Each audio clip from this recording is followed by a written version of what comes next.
Hola, ¿qué tal?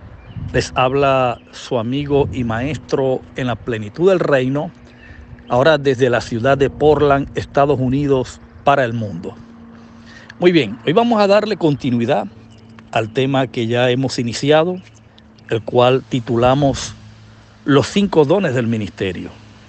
Ya hemos cubierto una parte introductoria de 2 cápsulas y en esta oportunidad vamos a entrar de lleno en el tema. Y para ello yo le voy a pedir por favor que usted abra sus Biblias en físico o si la tiene en digital, también lo puede hacer en la carta del apóstol San Pablo a los Efesios, capítulo 4, versículo 11. Dice de la siguiente manera: y él mismo, hablando de Jesucristo, constituyó a unos apóstoles, a otros profetas, a otros evangelistas y a otros pastores y maestros, con el fin de perfeccionar o con el propósito de perfeccionar a los santos para la obra del ministerio. De manera que ya de entrada el apóstol Pablo comienza a definir y esclarecer cuál era la misión, cuál era la función, cuál era el alcance y el propósito de estas 5 unciones, de estos 5 dones ministeriales. Y hoy vamos a comenzar con el primero, el de mayor envergadura, si cabe la palabra, como lo fue el apóstol. La palabra apóstol es la palabra del griego apóstolos. Es una palabra que solamente aparece en el Nuevo Testamento. En el Antiguo Testamento no hubo apóstoles. Entonces la palabra apóstolos del griego indica o connota un enviado. Un enviado con características de embajador. Y la función de un embajador, obviamente, era el de ir a representar un gobierno, un reino, una autoridad en otro país. Eso es lo que es la función de un embajador. Por ejemplo, el embajador, por nombrar algún país, el embajador de Chile en Cuba, por usar un ejemplo, representa allá en Cuba el reino de Chile, el gobierno de Chile. Ese espacio geográfico donde están establecidas las instalaciones, la infraestructura física de la Embajada de Chile en territorio cubano, eso es representación del gobierno chileno. Pues la idea del apóstol básicamente tiene que ver con esto. ¿Por qué? Porque el apóstol es un enviado, un embajador de parte del reino de Cristo. Eso fue lo que fue, un embajador de parte del reino de Cristo para representar en todas las naciones a donde estos fuesen, en los días del primer siglo, en los días de la generación de la iglesia, de la generación de Jesús de Nazaret, a donde ellos estuviesen, ellos estaban representando al reino de Dios, eran los embajadores del reino de Dios. Ahora, ¿cuál era la función de un embajador, viéndolo desde el punto de vista literal, en un país? O sea, ¿cuál es la función, por ejemplo, del embajador de Estados Unidos en Francia? Número 1, ya dijimos que era representar al gobierno de los Estados Unidos en Francia, pero además este embajador también creaba conexión con el gobierno francés, y en esas conexiones, en esas interacciones, este embajador ofrecía, qué sé yo, algún intercambio comercial con este país, donde Estados Unidos se comprometía pues a vender cualquier beneficio, cualquier rubro, cualquier producto pues que acá se haga a los franceses, y estos pues en el interés de comprarle, de adquirirlo, entran en ese diálogo, en esa interacción con este embajador norteamericano allá en territorio francés. Lo mismo hacía el apóstol. El apóstol presentaba la oferta del reino de Dios. ¿A quiénes? A los individuos de las naciones. Les presentaba un gobierno autónomo, un gobierno progresista, un reino con características humanistas bien definidas y de progreso, de bienestar, de felicidad, de abundancia, porque eso es lo que es el reino de Dios. Y esa era la oferta del apóstol. O sea, cuando uno mira hoy, en nuestros días, lo que se conoce como la apostomanía, que se mueve alrededor del planeta, usted sabe lo que se menciona como que la unción apostólica y profética, o sea, donde estos dos ministerios se unen, los movimientos apostólicos y proféticos. Entonces, todo gira alrededor de estos dos, digamos, ministerios, y las características que usted les puede ver hoy por hoy, repito, al apóstol, a lo que hoy se llama apóstol, no tiene absolutamente nada que ver con lo que fue la característica intrínseca del apóstol original. Esto que hoy conocemos como apóstol es totalmente descabellado, totalmente ajeno y divorciado de la realidad de lo que fue un verdadero apóstol. Y de paso es bueno aclarar de que hoy no hay apóstoles. La función del apóstol terminó hace más de 2000 años.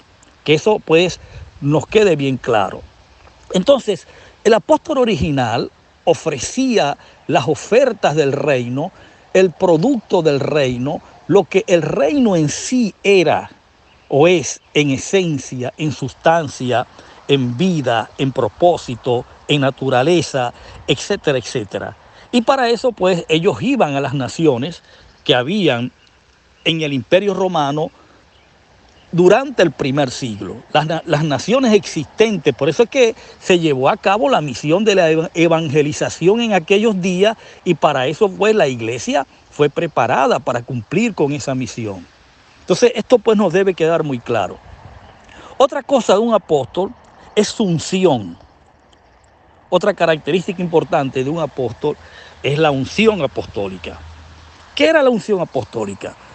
La palabra unción, viéndolo desde su perspectiva o su significado más básico, la unción tiene que ver con equipamiento, tiene que ver con habilitar.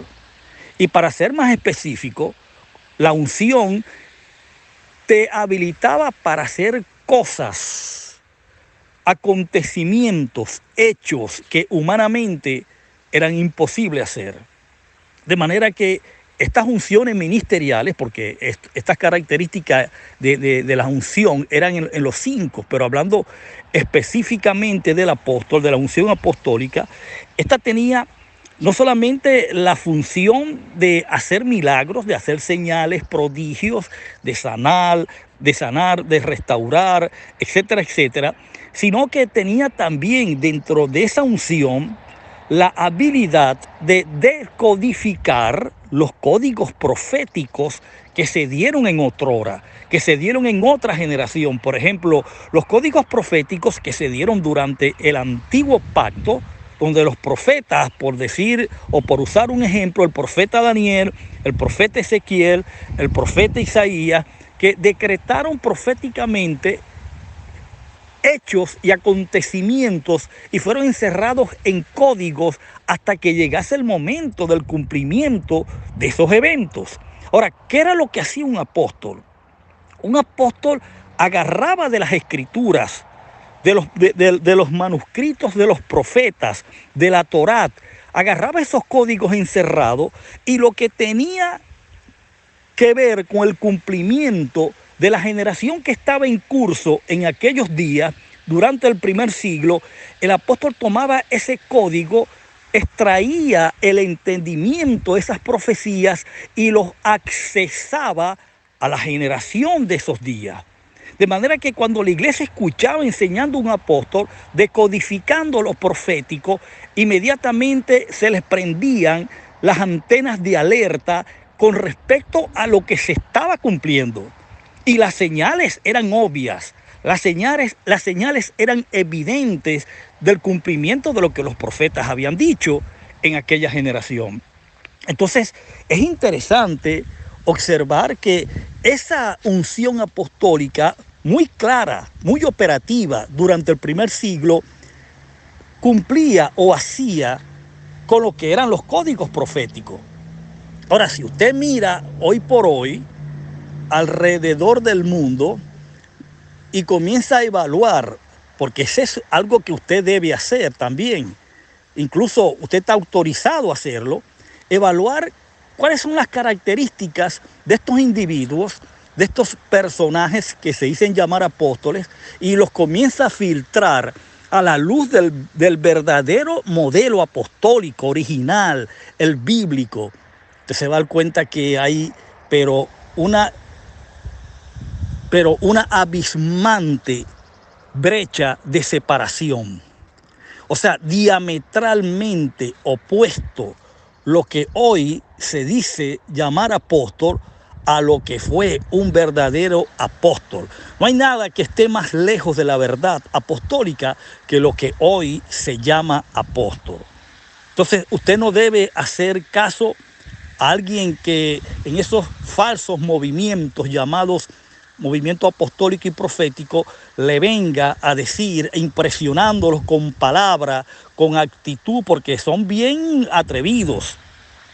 De hecho, se tornan bien intensos, buscan la forma, y si no la tienen, la crean, de convencer a la gente de que ellos son apóstoles. Otra característica importante de un verdadero apóstol es que cuando ellos llegaban en una ciudad, si su alcance en cuanto a la visión era a nivel de ciudad, pues en esa localidad las autoridades gubernamentales se daban cuenta de que el reino de Dios estaba presente en ese lugar por causa de alguien que había llegado con esa unción, con ese poder, con esa habilidad, y no alguien que llegue en cualquier sitio y pasa desapercibido. ¿Por qué? Porque no hay nada importante con respecto a eso que se dice ser, que no lo es. Esa es la gran diferencia. Usted puede leer el libro de los Hechos y puede analizar la vida de los apóstoles.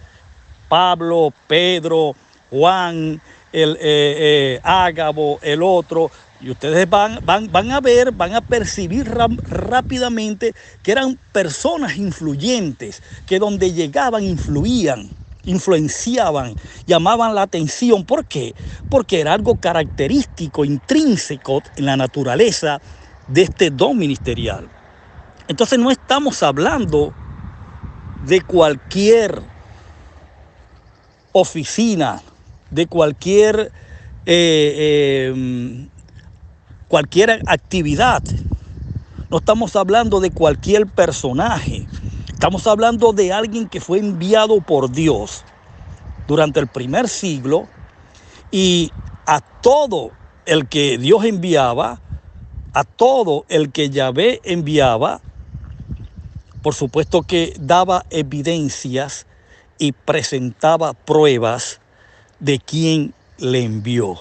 Porque el término apóstol, eso es lo que indica, un enviado pero para algo, un enviado pero con una oferta, un enviado pero con un propósito, un enviado pero con una oferta de cambios, una oferta beneficiosa, una oferta bendecida a sus audiencias, a sus destinatarios.